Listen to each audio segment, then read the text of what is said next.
Leitura do livro A Imagem Sobrevivente, História da Arte e Tempo dos Fantasmas, segundo Ab Warburg, por Georges G. Huberman, editora Contraponto, edição 2013, coleção Artifício.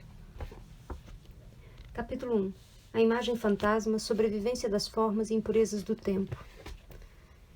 Quarto item. Nachleben, ou A Antropologia do Tempo, Warburg com Taylor. Páginas 43 a 49. Esse outro tempo tem por nome sobrevivência, Nachleben. Conhecemos a expressão-chave, a misteriosa palavra de ordem de toda a empreitada warburgiana, Nachleben der Antike. Esse é o problema fundamental, do qual a pesquisa arquivística e a biblioteca tentaram reunir todos os materiais, a fim de compreender suas sedimentações e as movimentações de terrenos. Nota 116. É também o problema fundamental que Warburg tentou confrontar no próprio campo e no tempo curtíssimo de sua experiência indígena. Assim, antes de interrogarmos a ideia de sobrevivência no contexto de uma ciência da cultura pacientemente elaborada por Warburg, a partir das imagens da antiguidade e do mundo ocidental moderno, parece oportuno situarmos a emergência experimental dessa problemática no terreno pontual e deslocado da viagem ao território dos Hopes. A função teórica e heurística da antropologia, sua capacidade de desterritorializar os campos do saber, de reintroduzir a diferença nos objetos e o anacronismo na história, só fará aparecer isso com mais clareza. A sobrevivência que Warburg invocou e interrogou durante a vida inteira é, de início, um conceito da antropologia anglo-saxônica. Quando, em 1911, Julius von Schussler, amigo de Warburg e em muitos pontos próximo de sua problemática, nota 117, recorreu à sobrevivência das práticas figurativas ligadas à cera, não empregou o vocabulário espontâneo de sua própria língua, não escreveu Nachleben, tampouco Fortleben ou Überleben, escreveu Survival, em inglês, como às vezes soía acontecer a Warburg, nota 118. Indício significativo de uma citação, um empréstimo, um deslocamento conceitual, o que é citado por Schlosser. O que antes dele Warburg tomara emprestado, deslocara. Nada mais é que a Survival do grande etnólogo britânico Edward B. Taylor, ao deixar subitamente a Europa e se dirigir ao Novo México. Warburg, em 1895, não fez uma viagem aos arquétipos. A Journey to the Archetypes, perdoe a pronúncia, como acreditou Fritz Sachs, mas uma viagem às sobrevivências, e seus referenciais teóricos e seu referencial teórico não foi James G. Fraser, como também escreveu Sachs, nota 119, mas Edward B. Taylor. Ao que eu saiba, os comentaristas de Warburg não prestaram atenção a essa fonte antropológica, quando muito consideraram apenas as diferenças. Ernest Gambich, por exemplo, afirmou que a ciência da cultura reivindicada por Taylor não poderia ser bem vista por um discípulo de Burckhardt, que se preocupava acima de tudo com a arte italiana, nota 120. No entanto, essa ciência da cultura, Science of Culture, imperou na abertura de um livro a tal ponto capital, Cultura Primitiva, publicado em Londres em 1871, que a etnologia, no fim do século XIX, acabou sendo comumente chamada de a ciência do Sr. Taylor. Nota 121. A notoriedade de um livro, mesmo imenso, como neste caso, de certo não basta para garantir seu status de fonte teórica. O ponto de contato entre a Kulturwissenschaft de Warburg e a ciência da cultura de Taylor reside sobretudo no estabelecimento de um vínculo particular entre história e antropologia. Ambas, com efeito, tinham o projeto de superar a eterna oposição da qual Lévi-Strauss, um século depois, ainda faria a constatação crítica. Nota 122. Entre o modelo de evolução que toda história exige e a espécie de intemporalidade que comumente se atribui à antropologia, Warburg abriu o campo da história da arte à antropologia, não apenas para que nele fossem reconhecidos novos objetos a estudar, mas também para abrir seu tempo. Taylor, por sua vez, tensionava proceder a uma operação rigorosamente simétrica. Começou por afirmar que o problema fundamental de toda a ciência da cultura, Science of Culture, era o seu desenvolvimento, Development of Culture, que esse desenvolvimento não era redutível a uma lei da evolução formulável com base no modelo das ciências naturais, nota 123, e que a etnologia não podia compreender o que significava cultura, a não ser fazendo história e até arqueologia. Cita: quando alguém procura perceber as leis gerais dos movimentos intelectuais e cultural em geral, encontra uma vantagem prática em fazer suas pesquisas em relíquias tiradas da antiguidade, Among Antiquarian Relics, e que hoje só tem um pequeno interesse. Fim da citação, nota 124. Warburg, de certo, não devia renegar esse princípio metodológico da inatualidade. O que faz sentido numa cultura, muitas vezes, é o sintoma e não o não pensado, o anacrônico dessa cultura. Eis-nos já no tempo fantasmal das sobrevivências.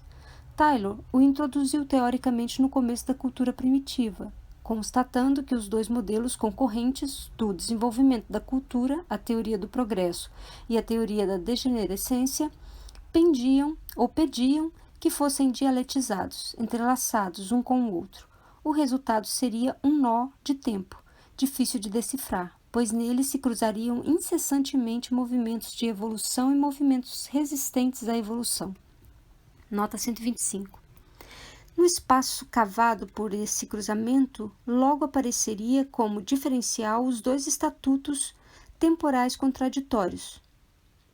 O conceito de survival.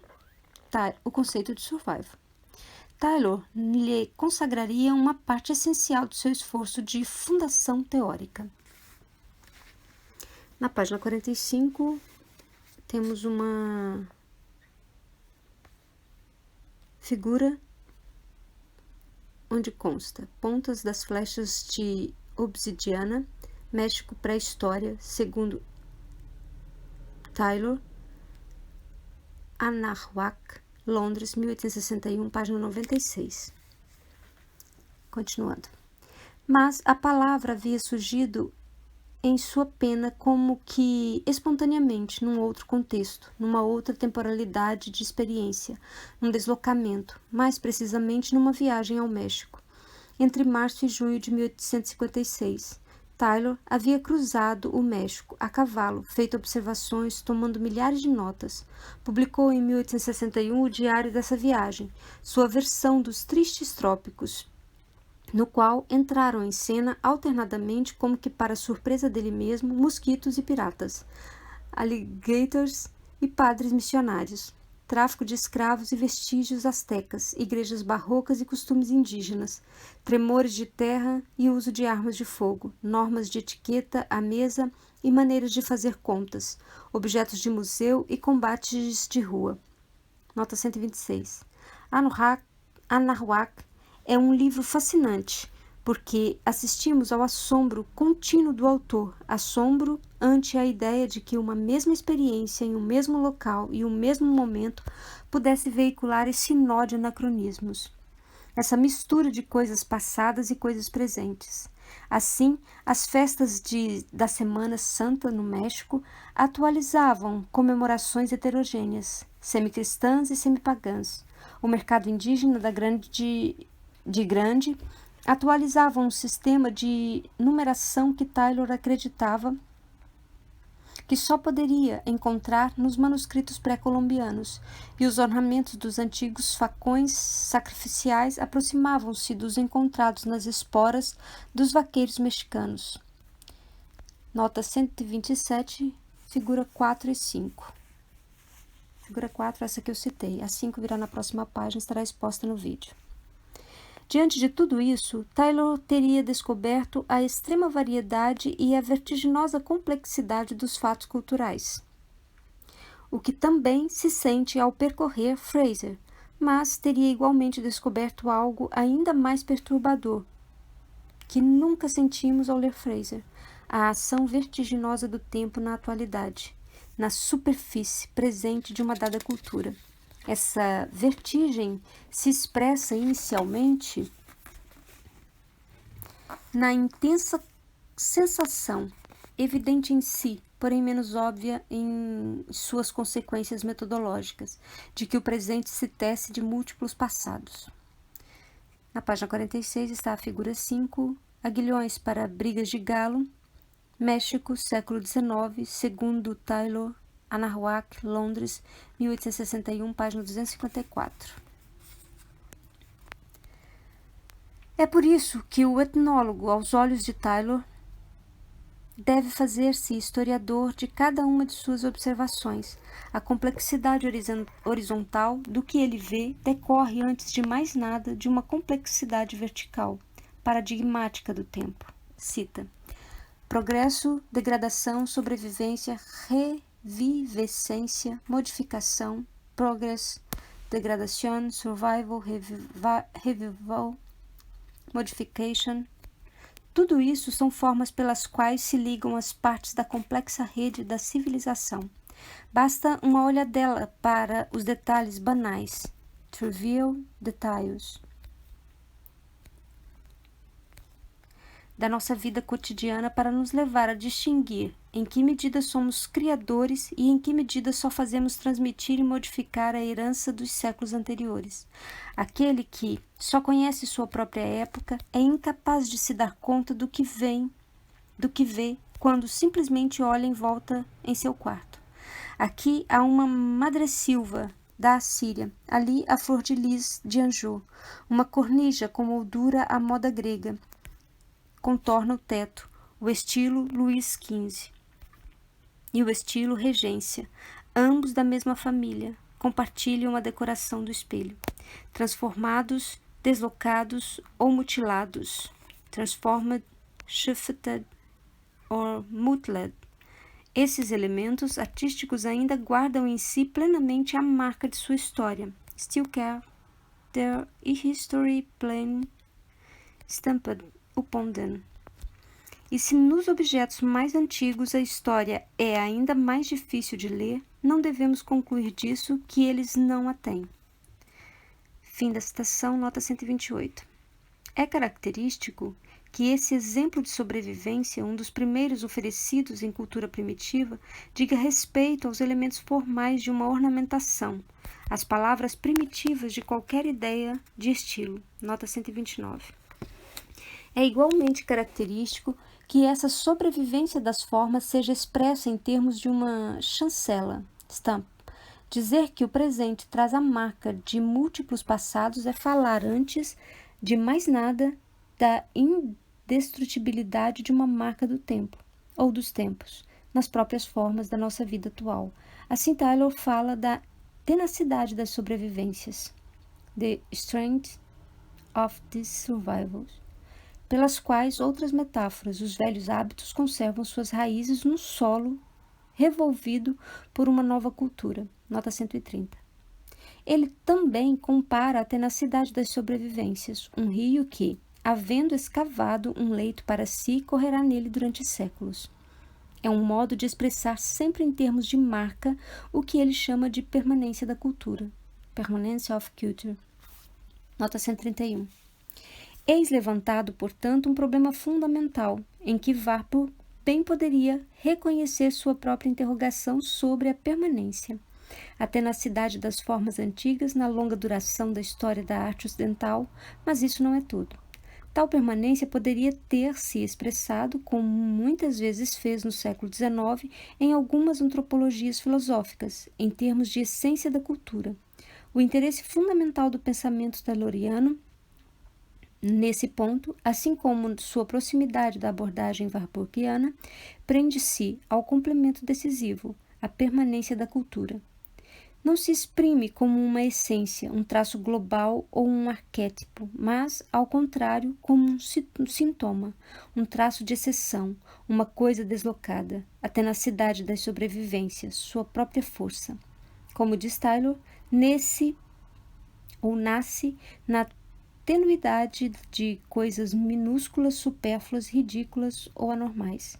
A sobrevivência como tal reside no sintoma recorrente e na brincadeira, na patologia da língua e no inconsciente das formas.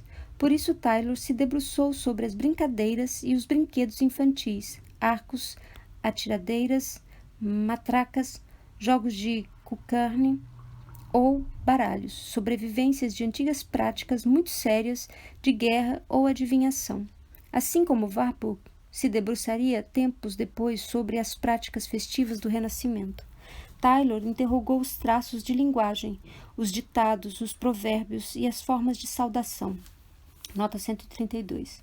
Tal como quis fazer Warburg mais tarde com respeito à civilização florentina. Mais que tudo, porém, Taylor interessou-se pela sobrevivência sob o ângulo mais específico das superstições. A própria definição do conceito antropológico foi inferida por ele do sentido tradicional de superstitio em latim. Cita: poderíamos, não sem razão, aplicar a tais fatos a qualificação de superstição, uma qualificação que seria legítima estender a uma profusão de sobrevivências. A etimologia da palavra superstição, que originalmente parece haver significado que persiste de eras antigas, torna-se perfeitamente apropriada para exprimir a ideia de sobrevivência. Hoje, entretanto, esse termo implica uma censura. Para a ciência etnográfica, é indispensável introduzir uma palavra como sobrevivência, destinada simplesmente a designar o fato histórico. Nota 133, fim da citação.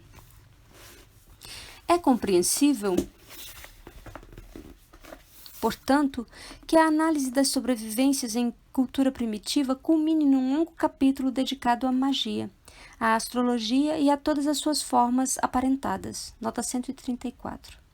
Como não passar nesse auge da Nachleben der Antike, que é constituído em Warburg pela análise das manipulações astrológicas nos afrescos de Ferrara ou nos próprios escritos de Martinho Lutero?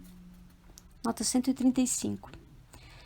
Nos dois casos, ainda não estamos falando de Freud, são a falha na consciência, a incorreção na lógica, o contrassenso da argumentação que a cada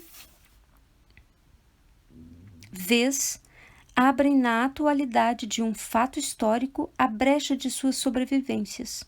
Taylor, antes de Warburg e Freud, admirava nos detalhes banais, trivial details, a capacidade de darem sentido, ou melhor, de gerarem sintoma, o que ele também chamava de landmarks, ou marcos.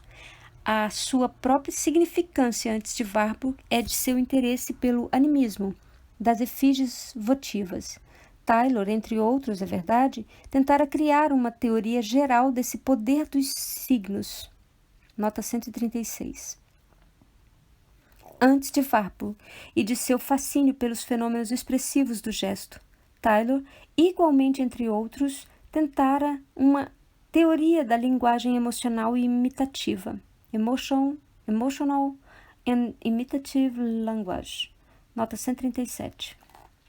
Antes de Warburg e Freud, ele havia reivindicado à sua maneira a lição do sintoma, absurdo lapso, doença, loucura, como via privilegiada de acesso aos tempos vertiginosos das sobrevivências. Seria a via do sintoma a melhor maneira de ouvir a voz dos fantasmas. Cita: talvez Reclamem que no curso deste estudo consagrado ao que chamei de sobrevivências do antigo estado social, e que são restos enfraquecidos da cultura das primeiras eras, escolhi muitos exemplos referentes a coisas que estão em desuso, coisas sem valor, frívolas e até de um absurdo que oferece perigo e de uma influência ruim. Mas preferi propositadamente ou propositalmente esse tipo de provas, depois de ter podido assegurar-me por minhas pesquisas de quantas vezes nos sucede ter que agradecer aos loucos. Nada é mais curioso que ver, embora continuemos na superfície do assunto, quanto devemos à burrice, ao espírito conservador exagerado, à superstição obstinada, na preservação dos vestígios da história da nossa espécie, vestígios de que seria precipitado apagar, sem o menor remorso, o utilitarismo prático. Nota 138, fim da citação. Entre fantasma e sintoma, a ideia de sobrevivência seria, no campo da ciência histórica e antropológica, uma expressão específica do rastro. Nota 139. Warburg, como sabemos, interessava-se pelos vestígios da antiguidade clássica, vestígios que não eram redutíveis à existência objetal de restos materiais, mas ainda assim subsistiam nas formas, nos estilos, nos comportamentos, na psique. Podemos compreender facilmente seu interesse pelas survivals de Taylor. Em primeiro lugar, elas designavam uma realidade negativa, justamente aquela que aparece numa cultura como um refúgio, algo fora de época ou fora de uso. Os botes florentinos, por exemplo, testemunhavam no século XV uma prática já isolada do presente e das preocupações modernas, que fundavam a arte renascentista.